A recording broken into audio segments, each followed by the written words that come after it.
Witam Was wszystkich bardzo serdecznie, jestem Kamila Burzmowska, oczywiście jesteśmy na kanale Kwadron i dzisiaj mam wyjątkowego gościa, jest to Sławek Frączek, czyli wspaniały tatuator i absolutna ikona tatuażu.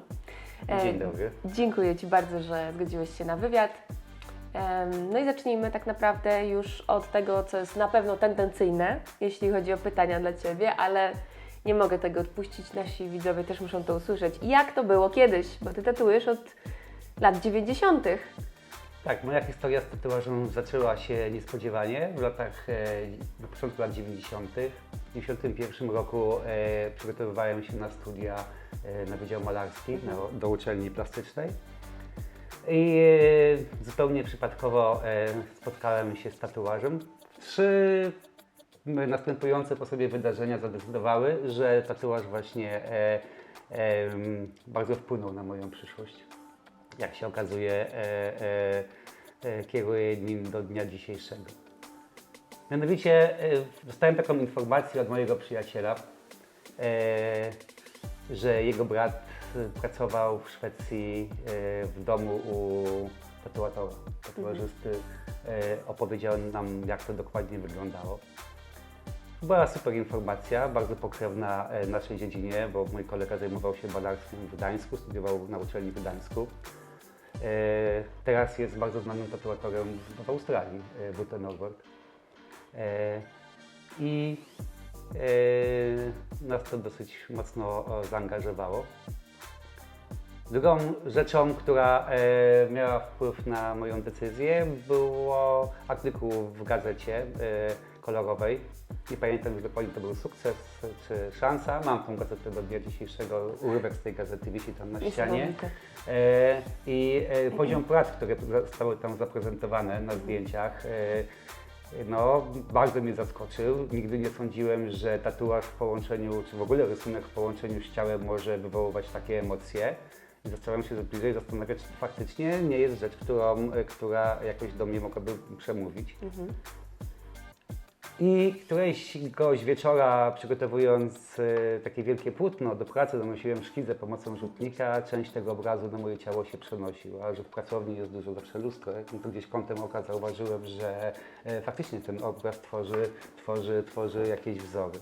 Już dokładnie nie pamiętam, jak to wszystko się połączyło. W każdym razie szybko uknęliśmy z Norbertem jakiś plan na to i przy najbliższej okazji, kiedy on jechał z bratem, nawiązaliśmy kontakt z Zimem i mieliśmy taki pierwszy punkt, który mógł nam pomóc w tej drodze zostania tatuażystą. Pytałaś mnie, czy było gorzej, tak? Nie, jeszcze nie pytałam, ale oczywiście to jest pytanie, które muszę zadać. Czy rzeczywiście też z perspektywy i osiągnięcia jakiegoś sukcesu, bądź po prostu nauczenia się tatuowania, bo to nie zawsze musi być ogromnym sukcesem. Jak to było kiedyś? To znaczy, czy łatwiej było, trudniej było? Na pewno było trudniej. Było trudniej i było łatwiej. Tak? Było trudniej i było łatwiej. Oczywiście musieliśmy no tak, z się jakiegoś względu musiało być trudniej. Musieliśmy się borykać z dotarciem do sprzętu do tatuowania. Nie był tak łatwo dostępny, trzeba było jakimiś pokątnymi drogami go organizować. W pierwszym etapie bardzo pomógł nam ten szwedzki tatuator Im, bo od niego dostaliśmy taki podstawowy sprzęt do tatuowania, który wystarczył nam na ponad rok. Zważywszy na to, że zestawy igieł, którymi się wtedy posługiwaliśmy, były bardzo małe. Powiedzmy od kątu robiliśmy od pojedynczej igły z taką single needle do 3 igieł, to już było naprawdę coś. A cienie i wypełnienia robiliśmy 7 igieł płaskich, no maksymalnie 9 igieł płaskich, więc jak mieliśmy takie pakiety igieł do lutowania, około 1000 sztuk, 2 takie paczki, no to więc mogliśmy to spokojnie przygotować. Na trochę nam to starczyło. Udało mi się z tym sprzętem wytrzymać aż do momentu, kiedy ta scena tatuażu profesjonalnego, zachodniego otworzyła się dla mnie, a to dzięki temu, że miałem przyjemność na zaproszenie takiego niemieckiego tatuatora wziąć udział w festiwalu i to było takie wprowadzenie mojej do tej właśnie zachodniej profesjonalnej sceny i od tego momentu miałem swobodny dostęp do sprzętu, bo kiedyś było tak, że żeby kupować w sklepie zachodnim, w firmie dystrybuującej albo produkującej sprzęt, trzeba było być albo w związku, albo trzeba być prowadzony przez osoby trzecie. Więc mi się to udało i mogłem z tego korzystać. Super. W takim razie przejdźmy do tego, co było łatwiejsze w tamtych czasach niż w dzisiejszych. Łatwiejsze było to, że nie było konkurencji. No właśnie. I nikt nie wiedział, jak ten tatuaż powinien wyglądać. To nam dawało bardzo duże pole manewru. No tak. Miałem przygotowanie artystyczne, bo chciałem być studentem Akademii Artystycznej, więc musiałem mieć. I to mi pozwalało jakby zatuszować podczas pracy moje takie błędy techniczne. I całe szczęście, że na tym się nikt nie znał, więc nie wiedział, czy rozlany kontur albo brak konturu jest właściwe, czy nie.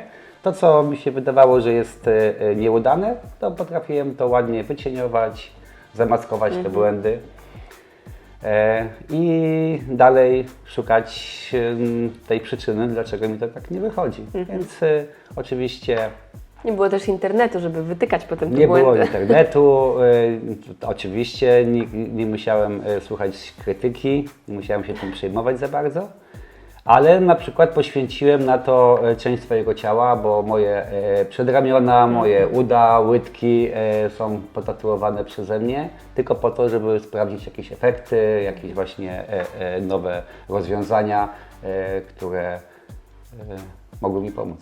No i właśnie Ty jako miłośnik historii, bo myślę, że tak można Cię nazwać, zostawiłeś te tatuaże? Jakoś je po czasie poprawiłeś albo zakryłeś? Zostawiłem te tatuaże. Miałem oczywiście taki plan, żeby coś z tym zrobić, zakryć, bo był okres, kiedy już pojawiały się bardzo ładne tatuaże i wiesz co, najgorzej to jest, ja pamiętam takie okresy, jak moje dzieci były małe i gdzieś małe, na tyle małe, że już rozumiały, kim jest ojciec, ale też potrafiły już zobaczyć, czy coś jest ładne, czy coś jest brzydkie. No tak. I zaczęły się nasze wspólne wakacje gdzieś tam nad morzem, w jakichś różnych miejscach i mijaliśmy osoby, które już miały ładne tatuaże. Wiesz? Najgorszy był ten ich wzrok na moje ręce, nogi, z taką pogardą, politowaniem, nie? Wiesz, o chłopie, ale żeś się wytatuował. No i wtedy faktycznie to było, okej, to ja może coś zrobię z tym, żeby to dobrze wyglądało, żeby dzieci się nie musiały wstydzić. I miałem takie dwie rozmowy. Jedną akurat z Glacą ze Sweet Noise'ów, który opowiadał mi właśnie o swoim życiu i o tym, że to, co jak gdyby ma ogromny wpływ na to, kim jest, to, co się działo wcześniej, nie? I ta cała historia, która z tym się tworzy i bez tego, co on zrobił wcześniej złego w muzyce, nie byłoby tego, co robi teraz. No i mówię w sumie, no to tak, no to jest coś takiego jak z tymi moimi tatuażami, z tymi nogami, rękoma, które... I chwilę później rozmawiałem z Rogalem. Marcina, kojarzysz Marcina Rogala.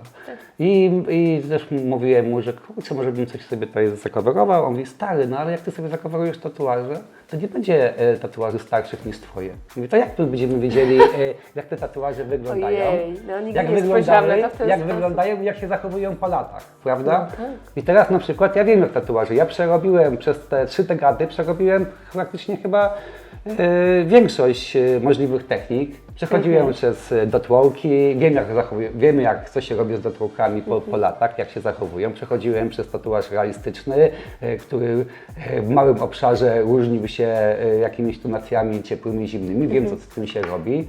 I to wszystko gdzieś mam zapisane albo na swoim ciele, albo na ciele swoich klientów, więc myślę, że to jest na tyle wartościowe, że powinno być zachowane. Oczywiście. No tak, a powiedz mi w takim razie, który tatuaż był pierwszy i na którym miejscu na ciele? Pierwszy mój zrobił mi Norbert i on nie został, bo zrobił mi, Norbert mój przyjaciel. Jak wróciliśmy tylko ze Szwecji, to odespaliśmy tą naszą podróż, ona w ogóle była śmieszna. To był błyskawiczny wyjazd, bo pojechaliśmy jednym promem z Gdańska do Karlskrony, tam byliśmy umówieni z Imem. Szybko dotarliśmy do jego domu, porozmawialiśmy tam 2-3 godziny, zjedliśmy kanapki i jeszcze tym samym promem wróciliśmy z powrotem do Polski. Więc to był taki przyspieszony kurs tatuażu Ciekawa podróż. w naszym wypadku i jak tylko odespaliśmy tą nockę, no to spotkaliśmy się u niego i zrobiliśmy sobie tatuaże, żeby na gorąco to przećwiczyć to, co żeśmy u niego zobaczyli. No bo zrobił mi tatuaż za płytko, a ja z kolei go zrobiłem za głęboko. Jego tatuaż nie przetrwał, a mój...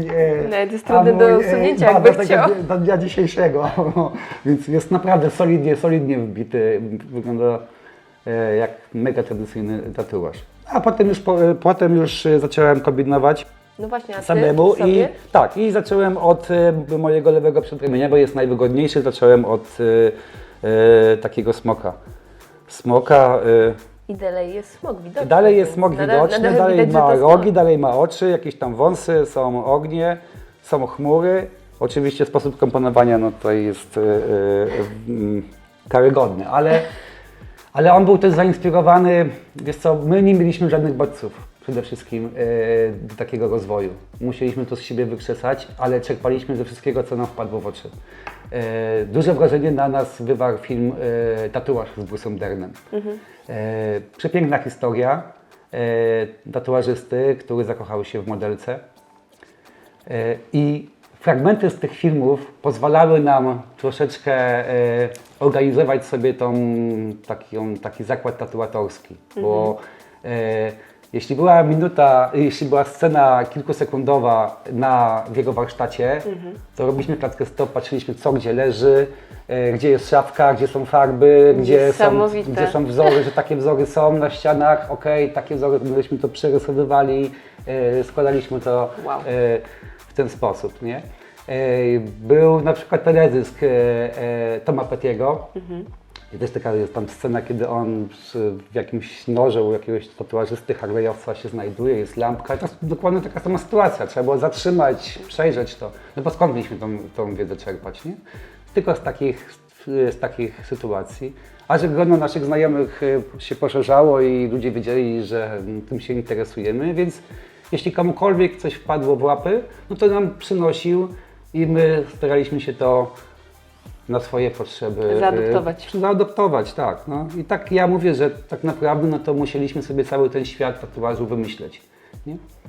No tak, teraz jak słyszę, rzeczywiście, bo wiesz, cały czas się myśli o samym procesie tatuowania, że to były jakby początki procesu, ale z drugiej strony masz rację, to tak naprawdę wszystko było początkiem, tak jak studio powinno wyglądać, jaki powinien być sprzęt, to gdzie co powinno być, jak dbać potem o to, żeby tych klientów mieć, to tak naprawdę wszystko było całkowicie nowe.